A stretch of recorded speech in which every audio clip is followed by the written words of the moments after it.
ఈ చెరువుకు చరిత్ర ఉంది. అంటే మిస్టరీ. 500 సంవత్సరాల క్రితం అశోకుడు ఈ చెరువు నాటించాడు. అదే తవ్వించాడు 500 సంవత్సరాల క్రితం అశోకుడు. వినేవాడు పడుకొని కూడా అరికథలు చెప్తాడు బాబు. అందుకేనండి మీరు చదువుకునేవాడండి మహాశిరకు. మీరే బెటర్. 500 1500 అది కాదండి పాయింట్. ఈ జలాశయం ఏంటి, దాని గొప్పతనం ఏంటి, దాని చరిత్ర ఏంటి, అది పాయింట్. ఇంతకీ ఆ పాయింట్ ఏంటో చెప్పాడు. విప్ప నోరిపిన మంచి పాయింట్ అడిగారు వేస్తారు. విప్పనిస్తేగా. ఒకప్పుడు దక్షిణ భారతదేశంలో దరిద్రమైన కరువు వచ్చింది. ఈ ఊళ్ళో తప్ప అన్నం ఎక్కడా దొరికేది కాదు. అప్పుడు అశోకుడు ఈ చెరువు నిండా బియ్యం పోసి ఆ తూము నిండా కట్టెలు పెట్టి ఈ చెరువు అంతా అన్నం వండించి ఉత్తర భారతదేశంలో పంచిపెట్టాడు.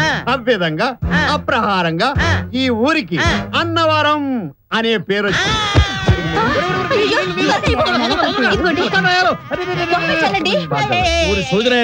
గిట్టుబాటు కాబట్టి అడిగి ₹1 తీసుకోవాలి కానీ ఇటువంటి పిచ్చి పిచ్చి కథలు చెప్తావా? ఒంటూపర్నాయలు వాడు సస్తే ఇంకా మిగిలింది కూడా మిగిలింది నీ రొయ్య. ఆహా సూపరు సూపరు. ఈ అందం భూమి మీదే ఉందా, ఇంద్రలోకం నుంచి దిగి వచ్చిందా? ఎటు చూసినా సూపర్ అంటాడు. ఇక్కడ ఎటు కనపడలేదు నాకు. ఒకసారి నేను చూసేస్తాను. ఇది చూడటానికి ఓ లెవెల్ కావాలయ్యా. లేదండి నిప్పులుంటాయి జాగ్రత్త. రండి. అంతా అడవిలో ఉందండి. పుల్లుంటాయా? కరెక్ట్. ఇదంతా ఒకప్పుడు అడివే.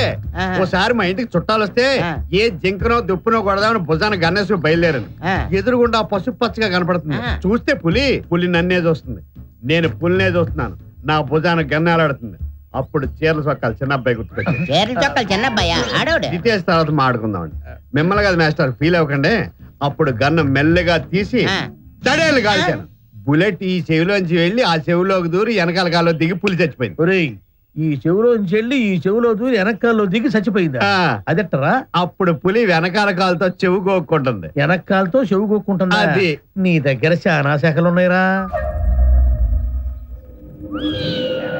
ఇదేంటండి బావిలా ఉంది?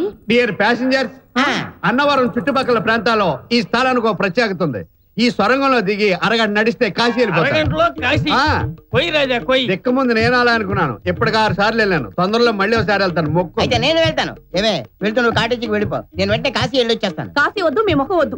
రూమ్ కెళ్ళి ఏసీ వేసుకుని పడుకున్నా.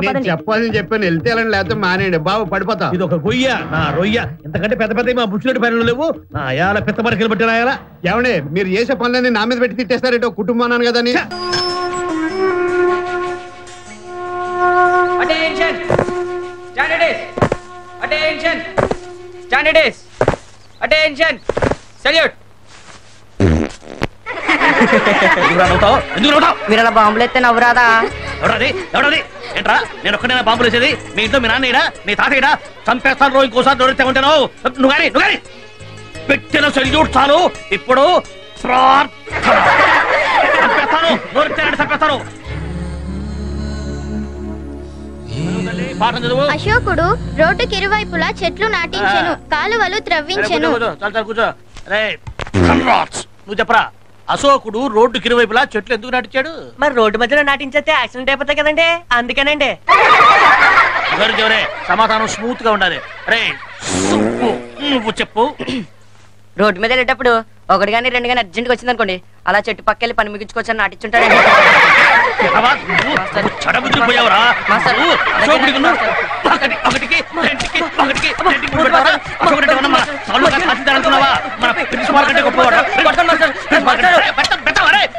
మళ్ళీ క్లాస్ లో కనిపించావా? కాళ్ళు వెరగొడతాం అనుకున్నావు.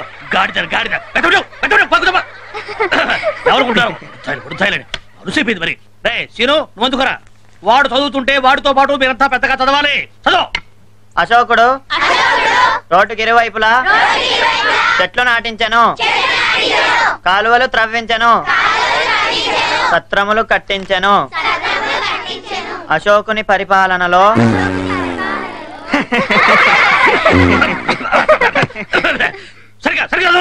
అశోకుడు రోడ్డుకి ఇరువైపులా ముద్దపప్పు వండద్దే అంటాను నేను, అది వినదు. పైగా నిన్న శ్రావణ శుక్రవారం. తంబోర ఉండంగ తలపాగ ఉండంగ తంతి చెక్కొచ్చావే ఎలక, మన పాప కర్మంబు మన కొంప ముంచంగ ఎలకేమి చేసింది కొడక. పేర్రాజు మాట్లాడేటి? పేర్రాజు పాపం పేర్రాజు పోయి ఉంటాడు. అబ్బాయి ఉంటాడు. ఎరా నువ్వు గుడ్డోడివా? నీ వల్ల కదేటి కళ్ళు పోలే. ఫ్లాష్ బ్యాక్లు వద్దు. అయినా బస్సు నిన్ను గుద్దేస్తేమో అన్నంత ఊరుకుండి కటక్కని జంపింగ్ చేసావు కదా, గుడ్డోడి అయితే అటు తెలుస్తుందిరా. ఏంటి అదా నీ అనుమానం? వాసన బట్టి గెంతిస్తున్నాను. బస్సుకు వాసనేట్రా? ఏంటి అది తెలదా? బస్సు వస్తే డీజిల్ వాసన వస్తుంది, చిన్న కారు వస్తే పెట్రోల్ వాసన వస్తుంది, ఎడ్ల బండి వస్తే మట్టి వాసన వస్తుంది. ఇదిగో పేడరాజు, నువ్వు వచ్చినావు అనుకో పేడకం కొడుతుంది. చిచి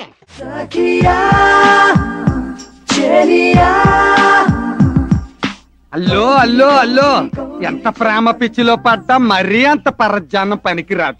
కుక్క పిల్లలు వచ్చి పిక్కలట్టేసుకోగలం. మొన్న అన్నవరంలో పచ్చి పులుసు పళ్ళాలమ్మ కూతురు పెద్ద మనిషి అయినప్పుడు వచ్చావుగా? అవును వచ్చాను. అప్పుడన్నా చెప్పుండాల్సింది. ఈ పాటికి పెళ్ళైపోయి నీళ్లు వచ్చేసుకునే దానివి. చెప్పలేకపోయాను. ఎప్పటికైనా కొంప ములిగిపోయిందేం లేదు. దొరబాబు పెళ్ళైపోగానే మన పెళ్లి శోభనం ఒకే రోజు ఎట్టేసుకుందాం. ఇక్కడ భానుమతి అని ఒక పుణ్యాత్మురాలు ఉండాలట. మా మేడం గారండి. నేనేనండి. ఎవరు మీరు? ఇటండి. నమస్కారం అమ్మా. నమస్కారం. భానుమతి అంటే మీరేనా? అవును. ఎప్పుడో విప్పర్నారాయణ సినిమాలో చూశాను. రంగా నేను ఆ భానుమతిని కాదండి, ఈ హాస్టల్ వార్డెన్ భానుమతిని నేను. అయ్యయ్యో క్షమించమ్మా, ఏదో తెలియక అనేశాను. కూర్చోండి. రంగా రంగా పాండురంగా, ఏమిటో ఆ పాండురంగడి లీలలు. తమరు? నేను శ్రీమన్నారాయణ పాండురంగ గోపాలనమ్మా. పూరి, పండరీపురం, శ్రీరంగపట్టణం, చిలకలపూడి ఇత్యాది పుణ్యక్షేత్రాల నుంచి పాదయాత్ర చేసుకుంటూ వస్తున్నాను. అలాగా స్వామి, నేను వైష్ణవ భక్తురాల్ని. గర్ల్స్, అమ్మాయిలు త్వరగా త్వరగా. స్వామి గారు ప్రసాదం తీసుకొచ్చారు, పాండురంగడి ప్రసాదం. తీసుకోండి అందరూ. నమస్కారం చేయండి. నమస్కారం స్వామి. పాండురంగ అర్పణం, పాండురంగ అర్పణం. ఇక్కడ నా మనవరాలు ఒక ఉండాలి, ఆవిడ్ని ఒక్కసారి చూసి పోదామని వచ్చాను. పేరు స్వామి? ఎప్పుడో చిన్నప్పుడు చూశాను. అప్పుడు సన్నగా పొడుగ్గా ఉండేది, ఇప్పుడు లావయిందో కురసయ్యిందో. సత్యమ్మ అని పిలుస్తూ ఉండేవాళ్ళం. ఓ సత్యమ్మ. ఊరు? ఉండ్రాజవరం. ఏమిటో తల్లి పాడు పేర్లు ముక్కలు ముక్కలుగా విరిచేస్తున్నారు. పిలిచారా మేడం? మీ తాతగారట. అమ్మా సత్యమ్మ. తాతగారు? తాతగారా? నా తాతగారు లేరు. నేను తల్లి, ఈ మీసాలు తులపాలు లేనప్పుడే చూసావు నన్ను. రా తల్లి రా. నేనమ్మా శ్రీమన్నారాయణ పాండురంగ గోపాల్ని, వేణుగోపాల స్వామి సోదరుణ్ణి. బావకి తాతకి తేడా తెలియకుండా పోయింది.